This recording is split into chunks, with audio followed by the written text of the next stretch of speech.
नमस्कार दोस्तों, जय जोहार। रॉबिनहुड सीरीज के पिछले एपिसोड में अब तक आपने देखा टंटिया मामा को पुलिस चारों ओर ढूंढ रही थी। इसी बीच टंटिया मामा भेष बदलकर छेगांव मखन थाने के फौजदार के साथ सुंदरेल गांव आ जाते हैं। उधर दोपिया किसी अनहोनी का शक होने पर वे टंटिया मामा की सुरक्षा में 3 स्तर पर जासूसों का जाल बिछा देते हैं। कहानी अब आगे।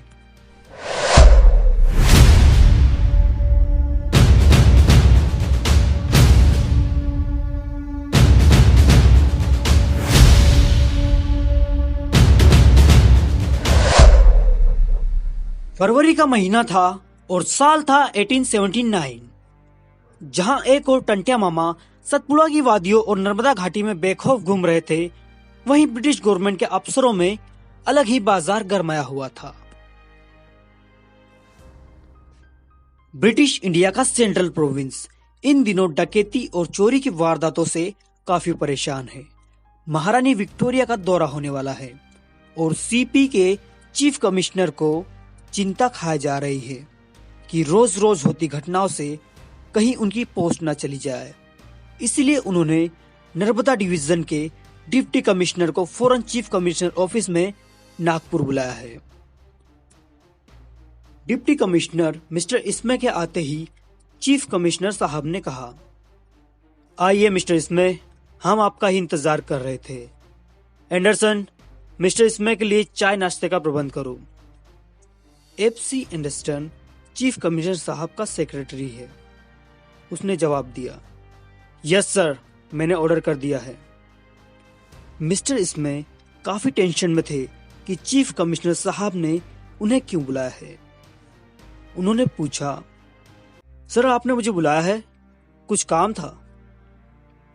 चीफ कमिश्नर साहब ने जवाब दिया, हाँ मिस्टर इसमें, आपने एकदम सही सवाल पूछा है। आपसे एक जरूरी काम है।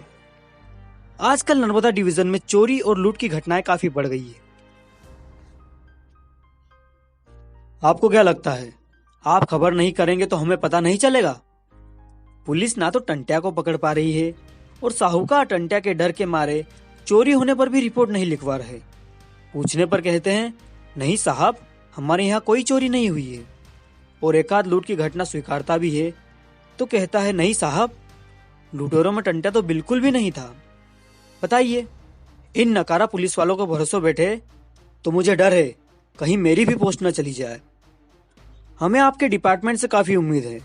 कुछ उपाय लगाइए और जल्दी टंटिया भील और उनके लोगों को पकड़िए। अभी चीफ कमिश्नर साहब मिस्टर इसमें से बात ही कर रहे थे कि तभी गवर्नर जनरल के सेक्रेटरी का तार आया। उनके तार के बाद चीफ कमिश्नर साहब काफी हरकत में आ गए और डिप्टी कमिश्नर से पूछा, अच्छा मिस्टर इसमें, 1 महीने पहले खंडवा सेंट्रल जेल से जो टंटिया भील के साथ आदमी भी फरार हुए थे, उनका कोई सुराग? सुना है टंटिया ने तुम्हें चुनौती भरा खत भेजा है।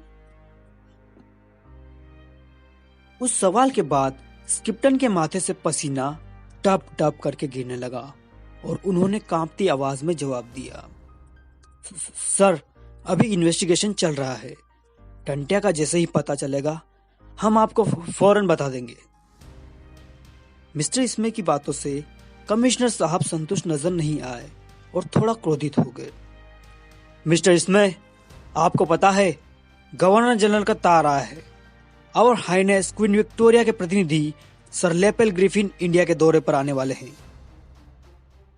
लेकिन हमको क्या पता था कि हमारी पुलिस तो नकारा है। बताइए, एक भील को कैद नहीं कर पाई। इतनी भारी सिक्योरिटी होने के बाद भी नाक के नीचे से टंटिया भाग गया और चैलेंज करके गया वो अलग। ये देखते रह गए। हमको सिर्फ आप पर भरोसा था, लेकिन आप भी चांच ही कर रहे हैं। ये बताइए, हम ग्रिफिन साहब को क्या जवाब दें? माथे पर पसीना पोंछते हुए मिस्टर इसमे ने जवाब दिया, सर मामला काफी पेचीदा है। पूरे खंडवा में तफ्तीश करने के बाद भी टंटिया का कोई सुराग नहीं मिल रहा। लेकिन सर आप चिंता मत कीजिए, इस केस के लिए मैंने खंडवा के ASP HP के स्किप्टन को बुलाया है। कमिश्नर साहब ने जवाब दिया, जब तुम लोग कुछ नहीं कर पाए तो वो क्या कर लेगा। तो इस पर मिस्टर इसमे ने जवाब दिया, सर वो कोई आम आदमी नहीं है, मुझ पर विश्वास रखिए, वो इस टंटिया को खोज निकालेगा। कमिश्नर साहब ने रुखेपन से कहा, ठीक है, इस केस पे जितने आदमी लगाना है लगाओ, पर मुझे वो टंटिया चाहिए, समझ गए आप? और हाँ, जाने से पहले नाश्ता करके जाना। कमिश्नर साहब मिस्टर इसमे को फटकार लगाकर वहां से चले गए। उन्हें अपनी नौकरी की चिंता हो रही थी। इधर मिस्टर इसमे नाश्ता छोड़ फौरन खंडवा की ओर रवाना हो गए। डिप्टी कमिश्नर मिस्टर इसमे खंडवा पहुंचने के बाद जल्द से जल्द स्किप्टन के आने का इंतजार करने लगे। स्किप्टन जैसे ही दफ्तर में आए, उन्होंने उनका गर्मजोशी के साथ स्वागत किया। स्वागत के बाद डिप्टी कमिश्नर ने स्किप्टन को इसकी जिम्मेदारी सौंपते हुए कहा, स्किप्टन, हमने आपकी बहादुरी के बहुत चर्चे सुने हैं। मैंने सुना है कि आप किसी भी केस को चुटकियों में सॉल्व कर देते हैं, इसलिए मैं चाहता हूं कि टंटा भिल के केस को आप ही संभालो। आपको इस केस की सारी जानकारी पहले से ही होगी। स्किप्टन ने जवाब दिया, हाँ सर, मुझे इस केस की पूरी जानकारी है और इसके पूरे डिटेल्स भी मेरे पास मौजूद हैं। अब बस मुझे सेंट्रल जेल जाकर तफ्तीश करनी है। डिप्टी कमिश्नर स्किप्टन के जज्बे को देखकर खुश हुए और बोले, अब हमारी आखिरी उम्मीद तुम ही हो स्किप्टन। ब्रिटिश गवर्नमेंट को तुम पर पूरा भरोसा है। आई होप तुम इस केस को सॉल्व कर लोगे। चीफ कमिश्नर साहब का हम पर बड़ा प्रेशर है। हमारी और नर्मदा डिवीजन के सारे डिपार्टमेंट की इज्जत अब आपके हाथ में है। स्किप्टन ने कहा, सर आप चिंता ना करें, मैं टंटिया, बिजनिया और उनके सभी साथियों को ढूंढने की पूरी कोशिश करूंगा। ऐसा कहकर स्किप्टन वहां से निकलने लगे। तभी उनकी नजर एक आदमी पर पड़ी जो चाय लेकर जा रहा था और खुद से बातें कर रहा था। स्किप्टन ने डिप्टी कमिश्नर से पूछा, सर ये कौन है?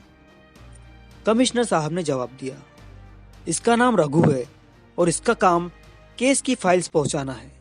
खाली समय में वो चाय, कॉफी और साफ सफाई का काम करता है। पर तुम इसके बारे में क्यों पूछ रहे हो? बस यूं ही। सर क्या मैं इसे अपने साथ रख सकता हूं? हाँ जरूर, वैसे भी ये सारा दिन आलसी की तरफ बैठा ही तो रहता है। तुम्हारे साथ रहेगा तो कुछ काम ही कर लेगा। डिप्टी कमिश्नर ने आवाज दी, रघु इधर आना। कमिश्नर साहब के बुलाने पर रघु दौड़ा चला आया और कहा, लॉन्ग लिव क्वीन सर, आपने मुझे बुलाया? हाँ, आज से तुम स्किप्टन साहब के साथ रहोगे, उठते बैठते जागते, जो करने को कहें चुपचाप करना।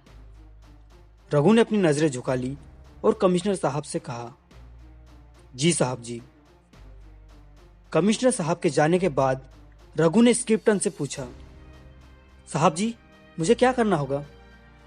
स्किप्टन ने रघु को सवाल पर मुस्कुरा दिया और कहा, तुम्हें वही करना है जो तुम यहां कर रहे थे। बस फर्क इतना होगा कि जब मैं घर में रहूंगा तो तुम घर का काम करोगे और ऑफिस में रहूंगा तो ऑफिस का काम। स्किप्टन के जवाब से रघु को चक्कर आने लगे। कल तक जो आलसी की तरह एक जगह बैठा रहता था, उसे 24 घंटे काम करने पड़ेंगे। ये सोचकर वो सदमे में था। केस की शुरुआत में स्किप्टन ने सबसे पहले रघु को सेंट्रल जेल चलने को कहा, जहां से टंटा भील फरार हुए थे। स्किप्टन जेल पहुंचने के बाद सबसे पहले उस कारागार में गए जहां टंटा भील को कैद किया गया था। उसके बाद उन्होंने छानबीन शुरू की। काफी देर छानबीन करने के बाद जब स्किप्टन को कोई सुराग नहीं मिल पाया तो उसने रघु से कहा, कमाल है, इतनी सिक्योरिटी टाइट है, गश्त भी बराबर चल रही है, फिर टंटा फरार कैसे हो सकता है? तभी स्किप्टन की नजर ऊपर की छोटी खिड़की पर जाती है। टंटा कारागार से कैसे भाग गया? क्या इसके पीछे कोई जादुई शक्ति है जैसा कि लोग कहते हैं, या किसी इंसान का हाथ? सारा शक जेलर पे जा रहा था, क्योंकि टंटा को आखिरी बार उसी ने देखा था। क्या एचपी के स्किप्टन टंटा मामा को ढूंढ पाएगा सवाल कई हैं जिनके जवाब ढूंढना बाकी था।